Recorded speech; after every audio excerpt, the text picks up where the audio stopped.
with the Board of Selectmen. I want to read a little bit of a intro. The pursuant to Governor Baker's March 12th, 2020 order suspending certain provisions of the Open Meeting Law, General Laws, Chapter 30A, Section 18, and Governor's March 15th, 2020 order imposing strict limitation on the number of people that may gather in one place. This meeting of the Westborough Board of Health will be conducted via remote participation to the greatest extent possible. Specific information and the general guidelines for remote participation by members of the public and or parties with a right and or requirement to attend this meeting can be found on the Town of Westborough's website at town.westborough.ma.us. For this meeting, members of the public wishing to watch the meeting may do so via westboroughTV.org. No in-person attendance of members of the public will be permitted, but every effort will be made to ensure that the public can adequately access the proceedings in real time via technological means. In the event that we are unable to do so, despite best efforts, we will post on the Town of Westborough's website an audio or video recording, transcript, or other comprehensive record of proceedings as soon as possible after the meeting. So with that, I'd like to open the meeting. The first thing on the agenda is approving of the minutes from last month's meeting, the April 21st and the May 5th, 2020. Do we have any discussion around those? I move we accept the minutes of the April 21st meeting. What was the date of the other one? May 5th. May 5th. There was also May 5th. Yes, as presented. So do we have a second? Yes, I'll second that. So we'll do a roll call. Dr. Ehrlich? Yes. Dr. Hashmi? Yes. Dr. Walsh, yes. Moving on to the director's report for April.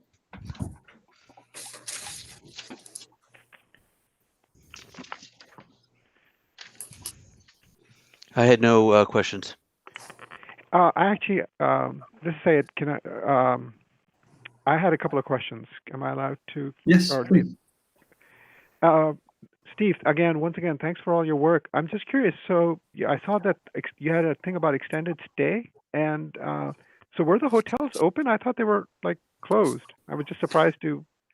No, they are open. They were open for essential people involved in essential business, and also I believe there was part of that was people who, had people like if their houses burned down, things like that. They were allowed to accept those people. So yep, they were open. Well, at least I know DoubleTree was not, but the other ones were. Oh, okay. And with regards to Spectrum Healthcare, so correct me if I'm wrong. That unit is the unit that's taking COVID patients is completely isolated. Is that the impression that?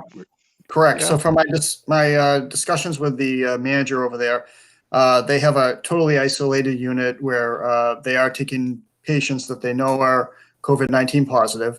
PPE is being worn by anyone going in there. It's totally voluntary as to whether you want to work there or not, and they keep the workers separate.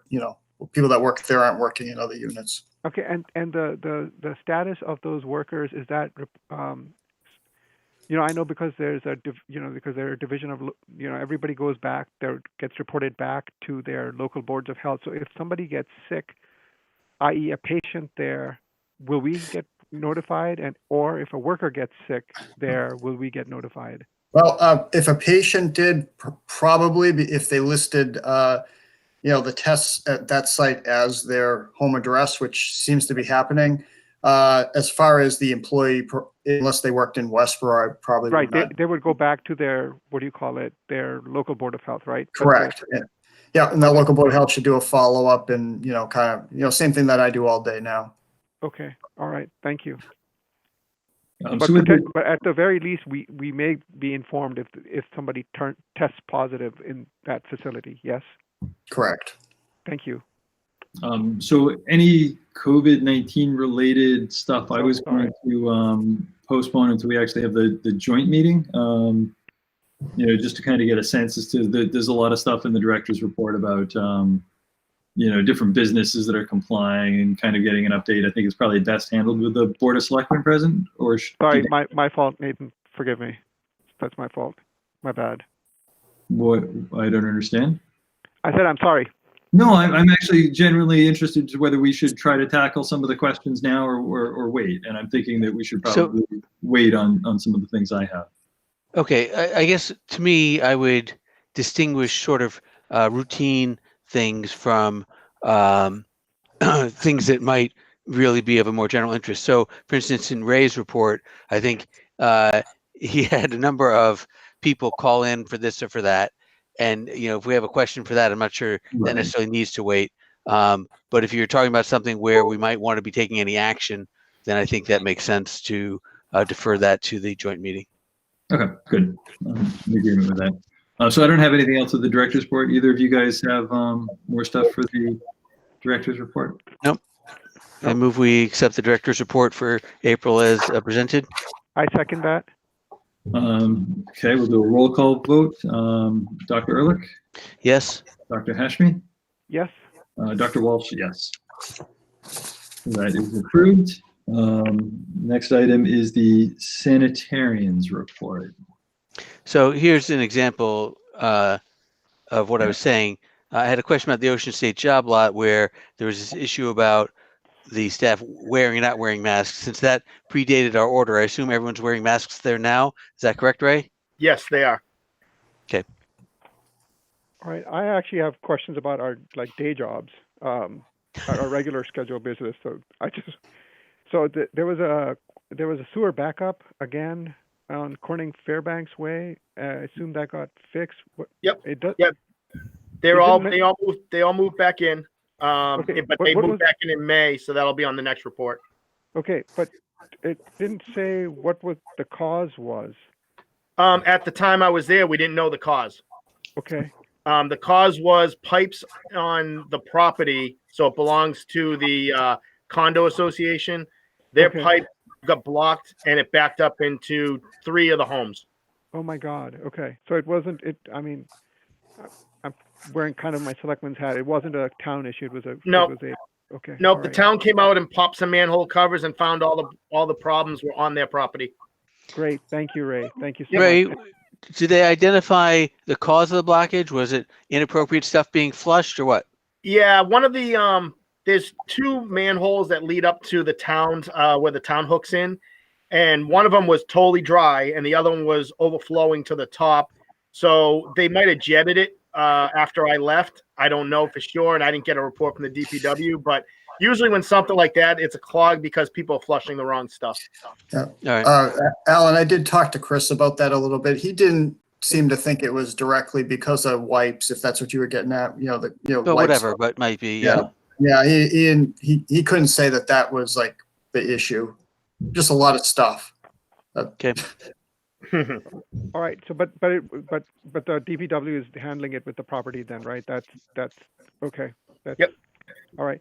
And then just another couple of questions. I saw that you there was a note in you that Steve and I completed a bottom inspection of the large leach field at Mount Pleasant. Now, look, I'm not an engineer. My question is, this leach field, right, is on a hill, right, surrounded by houses. How is the integrity of this going to be maintained? I mean, is there risk? There's a the way they'd set up, it's all Title V. They have to do it a certain way, put sand in. They brought in, I don't know if it was 80 or 90 truckloads of sand to fill the bottom afterwards. Then the pipes and stone will go in over that. So what happens is the stuff goes in the pipe. There's holes in the pipe. It leaches through the stone and the sand. By the time it comes out the bottom, it's clean water. Yeah. Okay. And So Rick- the system is built on a hill.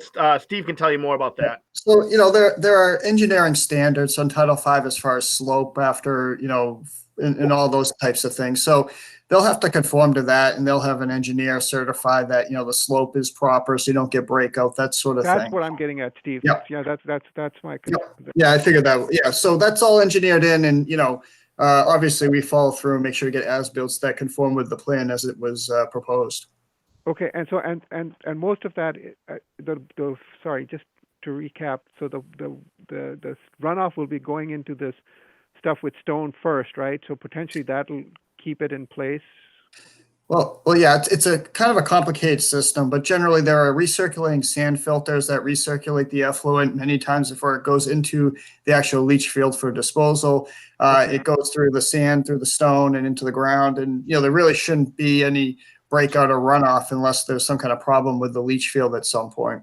And the solids go into a tank, which will be pumped 2 or 3 times a year, whatever they need.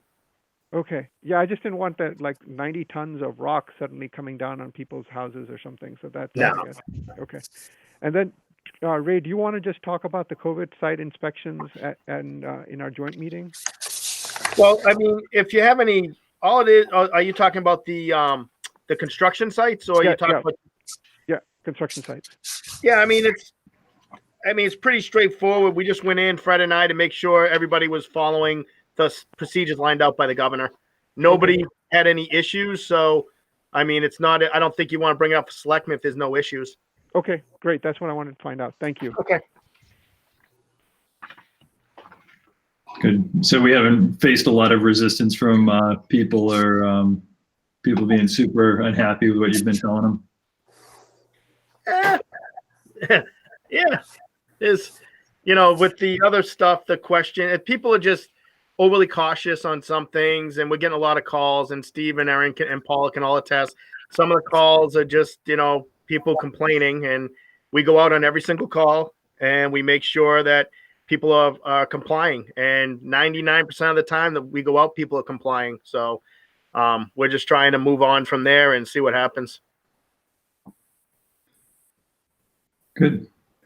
Do we have anything else about this? I guess in the sanitarians report, just a typo under Westborough behavioral health. I think in one place where the word patients is, I think it's just spelled wrong with an O instead of a P.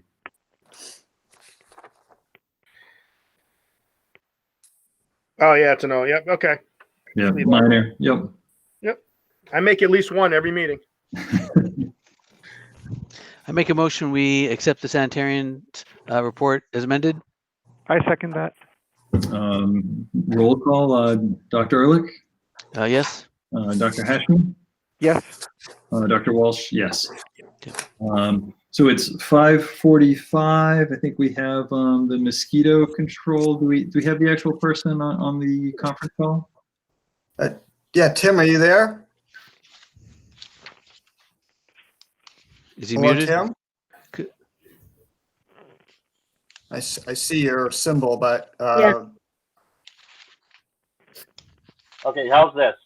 that's better.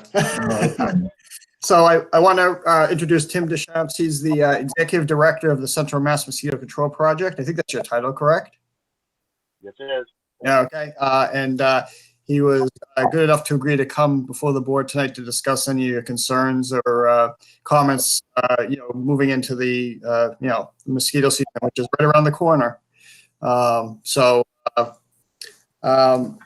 I don't know where you want to start as far as questions or anything like that, but I'll kind of turn it over to the board, I guess.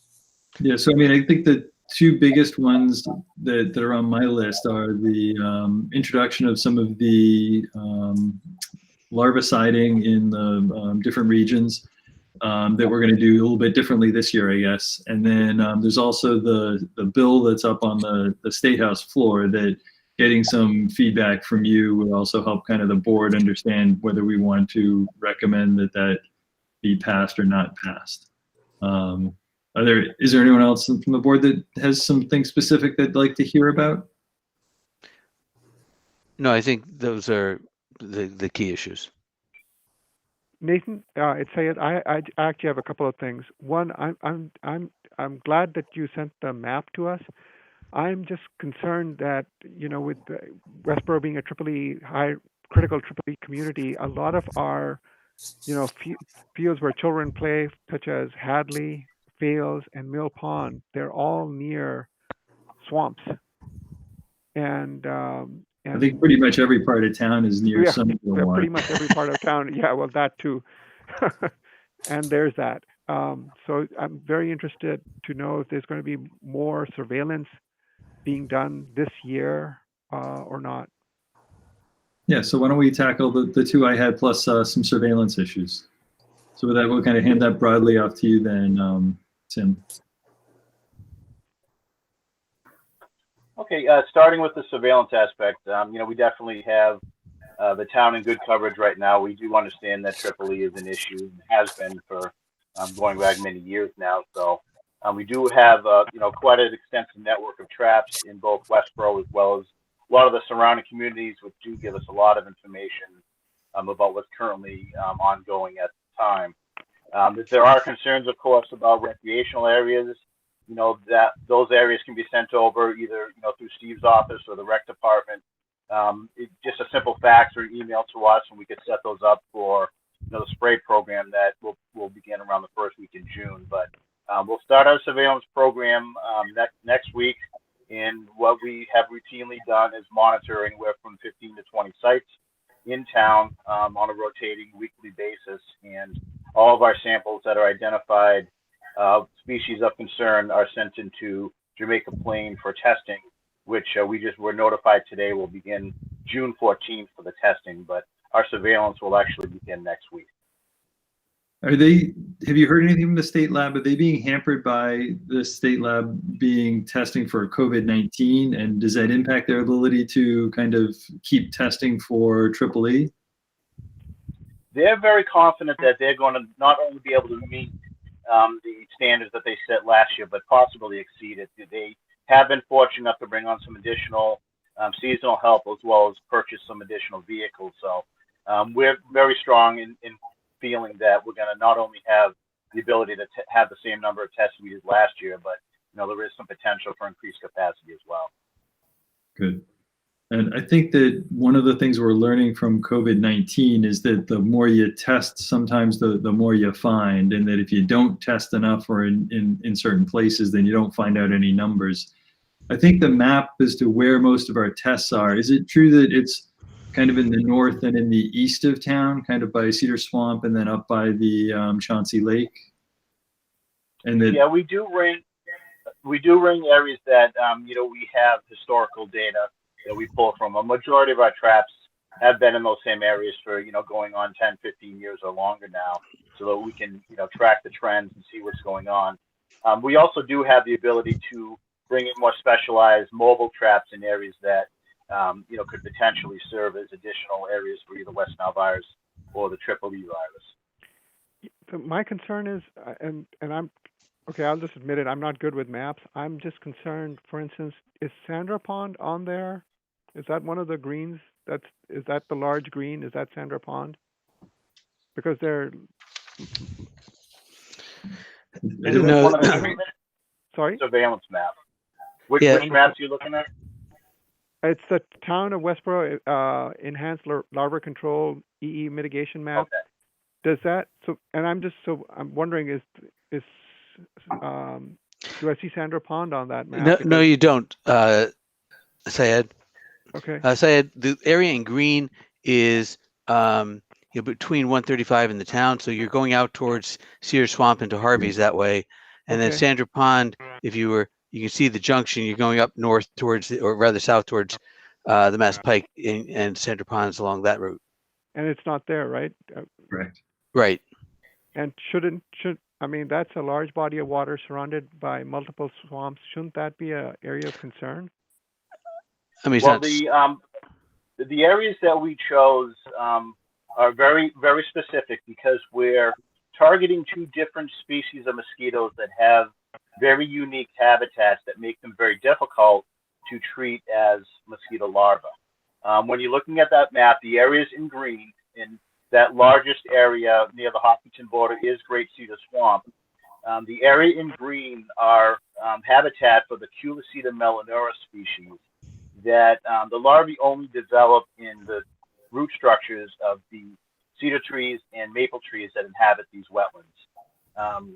It makes it very difficult to get our bacterial products into those areas because, the roots themselves, there's only very small holes that the mosquitoes fly in and out of, and these larvae are not free-floating in the swamp areas as other larvae typically do.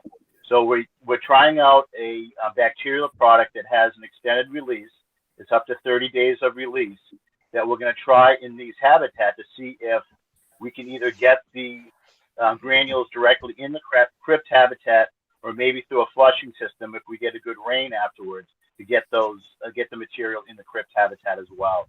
So once those applications are done, we are going to monitor the water and do sampling to see if the bacteria do show up in the crypt habitat. The areas outlined on that map in blue are another area of concern for us. These are cattail swamps and other wetlands that have emergent vegetation. The Coquilitidia perturbans species actually attach to the root of aquatic plants and breathe through the system of plants themselves. So they do not free float either. So our bacterial products typically do not reach these type of larvae. So we're using the same bacteria that we're trying in the cedar swamps. However, this bacterial product is a single use, effective for 2 to 3 days in these cattail habitats to try to control the emergence of those mosquitoes from the area. There will be some additional areas not outlined on these maps that we'll be treating by hand. Since we're using helicopter, we only targeted those specific habitats 5 acres or greater. Other habitats we identified we're going to be treating by hand that are less than 5 acres. So those areas around Sandra Pond that you mentioned that are wetland habitat would be part of a normal larval treatment protocol that we currently have in place. You know, these are so open wetlands. Yeah, yes. In most instances, those wetlands are already going to be checked. We have an extensive database of wetlands in town, as you would imagine. These are routinely checked. We started that program around the 3rd week of March, so that we're constantly looking at these wetlands for these other species of mosquitoes that come out, generally starting in May and upwards all the way through the summer months as well. So the maps that we just sent out are enhanced treatments targeting 2 species that are very difficult to control in their habitat. Okay, so the rest. So again, just to recap, the areas around like Sandra Pond and Mill Pond, there will still be mosquito traps there, and like around Field, there'll still be traps. The map is just for the enhanced treatment. Am I getting that correct? Yes. Mm-hmm. Okay, thank you, Tim. And the other, I was wondering, was the map sent to the Board of Selectmen and Concom by any chance? These maps were not sent to those 2 departments. They were sent through the Board of Health with a CC to the Police Department, just so that they would be aware that, residents call about helicopters, flying low, that the Police Department would be notified. Steve, We're is also it gonna possible for us to put this on our website? If we're talking about it at the meeting and it's kind of an open meeting, can we see about just getting the map up there? Yeah, my intent was, I did send it to Conservation. My intent was, after we had a discussion tonight, was to do a blast email out to all the residents and put it up. But I wanted to make sure that you had a chance to kind of see it and comment on it first. Yeah. Correct. So yeah, my intent is to get it out tomorrow. Excellent. And to the Board of Selectmen specifically as well. Let's see. So with the map, Tim, while we still have you here, can you comment on the legislation that's currently at the State House right now? I just getting your opinion on it, matters to us in terms of how to interpret what's going on there. Yes. The agency that oversees the Mosquito Control District from Massachusetts is called the State Reclamation and Mosquito Control Board. We did have a conference call about 3 weeks ago, coincidentally just prior to that legislation being filed. The way the Reclamation Board explained it to us was the governor has filed this legislation to try to fill a few gaps that were pointed out last year when the aerial adulticide program took place. I guess there was some concern that spraying was done over communities that are not part of an organized district, such as Upton, Grafton at the time, even though they recently joined our program. And, historically, the aerial adulticiding had always been done in southeastern Mass, Bristol County, Plymouth County, Norfolk County, and all those communities are in an organized program. But last year, with the emergence of Tripoli and Metro West,